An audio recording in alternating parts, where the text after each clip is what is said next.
Sir ఈ సభ budget మీద చర్చ సందర్భంగా వాస్తవాల ప్రాతిపదికన మాట్లాడాలని మా భావన. అందుకే ప్రతిపక్షాలకు ఇంత సమయం ఇచ్చి వాళ్ళు విలువైన సూచనలు ఏమైనా చేస్తే తప్పకుండా ఈ ప్రభుత్వం తీసుకుంటున్న నిర్ణయాలలో సహేతుకమైన సూచనలు ఉంటే తీసుకొని ముందుకు వెళ్ళాలన్నది మా ప్రభుత్వం యొక్క ఆలోచన. అందుకే ప్రతిపక్ష నాయకుడు రాకపోయినా వాళ్ళ పార్టీ తరఫున ఎవరు మాట్లాడినా ఆ సమయం అంతా వారికి ఇచ్చినాం. ఇది మా ప్రభుత్వం ఉదారంగా వ్యవహరిస్తున్న విధానం, సభ నడపడానికి సహకరిస్తున్న విధానం అధ్యక్ష తమరి నాయకత్వంలో. అయితే సభను సభ్యులు తప్పదోవ పట్టించినప్పుడు రికార్డులను సరిదిద్దాల్సిన బాధ్యత సభానాయకుడిగా నా మీద ఉన్నది అధ్యక్ష.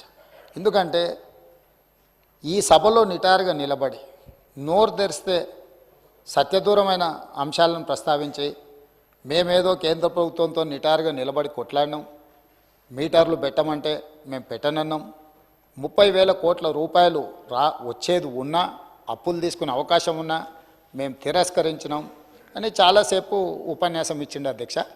ఎంత అబద్ధం అంటే నేను సంతకాలు పెట్టిన డాక్యుమెంట్లు ఈరోజు సభలో పెట్టదలుచుకున్నా అధ్యక్ష. వాస్తవంగా వారేమైనా సూచనలు ఇస్తారేమో రాసుకొని తద్వారా ఏమైనా సవరించుకొని ముందుకు వెళ్దామన్న ఆలోచనతో మేము మా సభ్యులందరూ అందరం వచ్చి కూర్చున్నాం అధ్యక్ష. నేను ఈ డాక్యుమెంట్ మళ్ళీ చదివినిపించిన తర్వాత వారికి ఇస్తాను, నేను వారు ఒకసారి చూసుకోమన్నారు. ఎందుకనంటే గతంలో చేసిన తప్పిదాలను కప్పిపుచ్చుకోవడానికి బయట బహిరంగ వేదికలలో అబద్ధాలు మాట్లాడితే పర్వాలేదు, కానీ సభలో కూడా అబద్ధాల ప్రాతిపదికన ఇంకా బుకాయించాలని చూడడం అనేది ఏమాత్రము సమంజసం కాదు. అందుకే ఈ రికార్డులను సవరించడానికి ఈ వాస్తవాలని ఈ ఒప్పందాలను నేను ఈరోజు సభలో పెడుతున్నా అధ్యక్ష. Tripartite memorandum of understanding ministry of power government of India and government of Telangana and Telangana state power distribution companies. Tripartite MOU is made this 4th day of January 2017. అంటే 3 పార్టీలు, కేంద్ర ప్రభుత్వము, తెలంగాణ రాష్ట్ర ప్రభుత్వము, డిస్కామ్లు అంటే విద్యుత్తు సరఫరా చేసే సంస్థలు, 3 సంస్థలు కలిసి కేంద్ర ప్రభుత్వంతో ట్రైపార్టైట్ అగ్రిమెంటు జనవరి 4 తారీఖు 2017 నాడు అగ్రిమెంట్ చేసుకున్నారు అధ్యక్ష. ఈ అగ్రిమెంట్ 28 పేజీల అగ్రిమెంట్ అధ్యక్ష. ఈరోజు నేను పేజీ నెంబర్ 7లో ఉన్న లైన్ చదువుతున్నాను అధ్యక్ష. ఇది achieving 100% distribution transformers metering by June 30th, 2017. అదేవిధంగా achieving 100% feeder metering by June 30th, 2017. అంటే మేము డిస్ట్రిబ్యూషన్ ట్రాన్స్ఫార్మర్స్ దగ్గర 100% June 30th లోపల మేము మీటర్లు బిగిస్తాము అని, అదేవిధంగా మీకు ఫీడర్ దగ్గరలో కూడా మేము మీటర్లు 30th లోపల పెడతామని, ఇదే కాకుండా installation of smart meter for all consumers above 500 units oblique month by December 31st, December 2018 and consumers consuming above 200 units month by 31st December 2019. అంటే డిస్ట్రిబ్యూషన్ ట్రాన్స్ఫార్మర్స్ దగ్గర జనవరి 4 తారీఖు నాడు ఒప్పందం చేసుకొని ఏం చెప్పిండ్రు అధ్యక్ష అంటే June 30 తారీఖు లోపల, అంటే దాదాపుగా 6 నెలల లోపల డిస్ట్రిబ్యూషన్ ట్రాన్స్ఫార్మర్స్ దగ్గర 100% మేము మీటర్లు బిగిస్తామన్నారు. అదేవిధంగా 500 యూనిట్లు కానీ 200 యూనిట్లు వాడుకునే వాళ్లకు 31 డిసెంబర్ 2018, అదేవిధంగా 31 డిసెంబర్ 2019, అంటే 100% గృహ వినియోగదారులకు, అదేవిధంగా వ్యవసాయ డిస్ట్రిబ్యూషన్స్ ఉన్న దగ్గర మేము మీటర్లు పెడతామని ఒప్పందాలు చేసి సంతకాలు చేశారు అధ్యక్ష.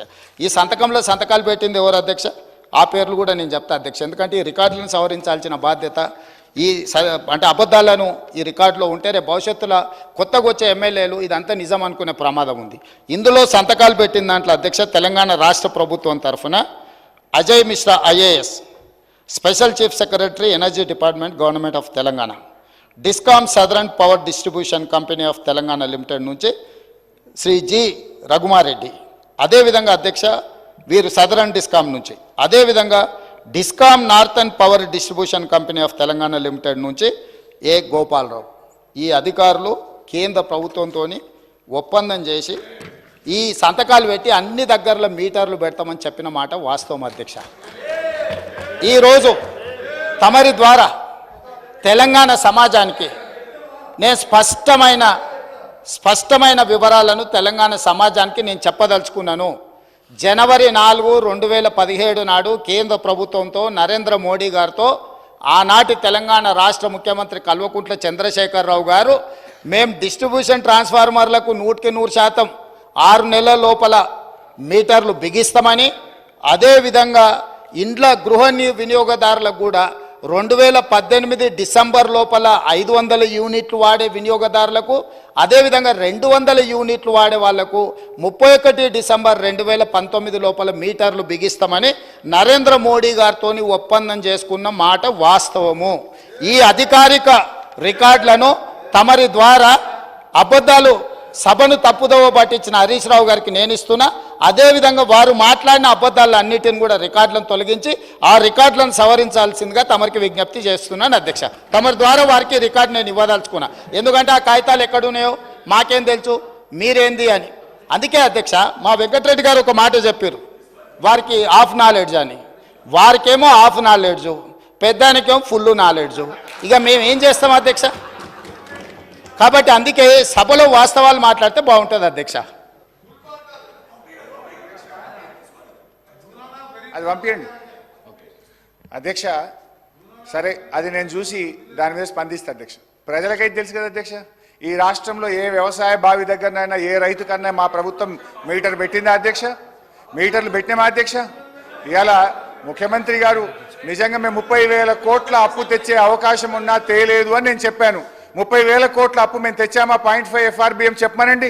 We have not taken any single rupee on electricity reforms. ఇదే విషయం నేను చెప్పినా, దానికి నేను కట్టుబడి ఉన్నా. ఆ పేపర్ పంపండి, చదివి రేపు నేను సభలో డీటెయిల్గా దానికి సమాధానం చెప్తాను అధ్యక్ష. అధ్యక్ష, ముఖ్యంగా బీసీల విషయంలో ఈ ప్రభుత్వం ఆనాడు కామారెడ్డి డిక్లరేషన్లో 1,00,000 కోట్ల రూపాయలు బీసీలకు ఖర్చు పెట్టాం 5 ఏళ్లలో అని చెప్పారు. అంటే 1,00,000 కోట్లు అంటే సంవత్సరానికి 20,000 కోట్లు బడ్జెట్లో పెట్టాలి. కానీ గౌరవనీయులు ఆర్థిక శాఖ మంత్రి గారు ఈ బడ్జెట్లో కేవలం 9,000 కోట్లు మాత్రమే పెట్టారు. అది ఎట్లా ఖర్చు పెట్టారు, మరి ఆ 1,00,000 కోట్లు ఎట్లా నింపుతారో కూడా వారు చెప్పాలి అధ్యక్ష. అధ్యక్ష, ముఖ్యంగా చేనేత కార్మికులు, నేను పేదల గురించి, బీసీల గురించి మాట్లాడుతున్నా, దళితుల గురించి, మైనార్టీల గురించి. అధ్యక్ష, మీరు అధికారంలోకి వచ్చిన తర్వాత చేనేత కార్మికుల నోటికాడ బుక్ ఎత్తగొట్టారు. 14 మంది చేనేత కార్మికులు ఆత్మహత్య చేసుకున్నారు. దయచేసి రివ్యూ చేయండి, చేనేత కార్మికులకు ఆర్డర్లు ఇవ్వండి, వాళ్ళ బకాయిలు ఇవ్వండి, వాళ్ళ ఆత్మహత్యల్ని నివారించాలని మీ ద్వారా ప్రభుత్వాన్ని నేను కోరుతా ఉన్నాను. ఎందుకంటే వాళ్ళు రోడ్లెక్కి ధర్నాలు చేస్తున్నారు, బంద్ కాలిస్తున్నారు. తొందరగా నిర్ణయం తీసుకోండి అధ్యక్ష. ఎంబీసీ కులాలకు ప్రత్యేక మంత్రిత్వ శాఖ పెట్టామన్నారు, ఆ ఊస రాలేదు. మైనార్టీల కోసం हमारे मुसलमान भाइयों के लिए, बहनों के लिए ये लोग वादा करे 4,000 करोड़ बजट में रखते बोल के बोले, लेकिन सिर्फ 3,000 करोड़ रुपए रखे हैं। ये सरकार बड़े भाई के रास्ते में छोटे भाई चल रहा साहब। वहां बड़े भाई के पास या कोई एमपी मुसलमान नहीं है, कोई मिनिस्टर मुसलमान नहीं है, या अपने राज्य में भी ये बड़े भाई के गवर्नमेंट में एक मुसलमान के एमएलए नहीं है, एक मुसलमान के एमएलसी नहीं है। ये हुकूमत में कम से कम मुसलमानों को मिनिस्टर भी नहीं दिया है। ये मैं पूछना चाहता हूं, उन लोगों के वोटों से आप हुकूमत बनाना चाहते, लेकिन माइनॉरिटीज को हुकूमत में जगह न क्यों नहीं मिलता बोल के मैं ये सरकार से पूछना चाहता हूं। इमाम मौजम साहब लोगों को 10,000 रुपए देते बोले, अभी तक वो भी अमल नहीं हुआ। माइनॉरिटी सप्लान के लिए 1,000 करोड़ रुपए देते बोले, वो भी बजट में नहीं दिया हुआ है। సో మైనార్టీలకు దయచేసి న్యాయం చేయాలని చెప్పి కూడా నేను కోరుతా ఉన్నా అధ్యక్ష. ఇకపోతే ఈరోజు నేను అన్ని పేజీలు తిప్పేస్తున్నా సార్, మీరు టైం ఇస్తలేరని వదిలేస్తున్నా చాలా విషయాలు అధ్యక్ష. ఇక నిరుద్యోగుల విషయంలో నేను ఒకటే కోరుతా ఉన్నా అధ్యక్ష. బడ్జెట్లో 2 లక్షల ఉద్యోగాలు కదా, ఇప్పుడు ఏడాదిలోగా 2 లక్షల మందికి ఉద్యోగాలు ఇస్తామన్నారు. దానికి అనుగుణంగా ఏమైనా బడ్జెట్లో నిధులు పెట్టారా అని చూశాను, కానీ కొత్త ఉద్యోగాలకు బడ్జెట్లో ఎటువంటి కేటాయింపులు లేవు. ఉద్యోగులకు పెండింగ్లో ఉన్న 5 డిఏల గురించి కేటాయింపులు లేవు. ఉద్యోగుల కొత్త పీఆర్సీకి అనుగుణంగా కేటాయింపులు లేవు. ఇటు నిరుద్యోగులకు అటు ఉద్యోగులకు అన్యాయం చేస్తూ ఉన్నారు. నేను గౌరవనీయ ముఖ్యమంత్రి గారిని, సభానాయకుడిని కోరుతా ఉన్నా, ఆ రోజు మీరు ఇచ్చిన హామీలే గ్రూప్ 2 గ్రూప్ 3కి పోస్టులు పెంచుతామన్నారు, పెంచండి. మీరు మాట్లాడితే లీగల్ సమస్య వస్తుంది అంటున్నారు. గతంలో ఇదే సభలో వైఎస్ రాజశేఖర రెడ్డి గారి ప్రభుత్వంలో పోస్టులు పెంచారు, సమస్య రాలేదు. విభజించబడ్డ ఆంధ్రప్రదేశ్లో జగన్మోహన్ రెడ్డి గారు గ్రూప్ 2లో పోస్టులు పెంచారు, లీగల్ సమస్య రాలేదు. మీరిచ్చిన హామీ మీరు నిలబెట్టుకోండి. బట్టి గారు ఇక్కడ నిలబడి గ్రూప్ 1కు 1:100కు అవకాశం ఇవ్వాలని గౌరవనీయులు బట్టి గారు ఈ సభలో అడిగారు. కానీ అక్కడ కూర్చోగానే మారిపోయినట్టు కనబడతా ఉంది. దానికి కూడా లీగల్ సమస్య రాదు. గతంలో వైఎస్ రాజశేఖర రెడ్డి గారు 1:100 చేశారు, ఎటువంటి లీగల్ సమస్య లేకుండా ఆ అవకాశం ఇవ్వడం జరిగింది. బేసిజాలకు పోకుండా దయచేసి నిరుద్యోగులకు ఇచ్చిన మాటను నిలుపుకొని అమలు చేయాలని చెప్పి నేను మీ ద్వారా వారిని కోరుతున్నా.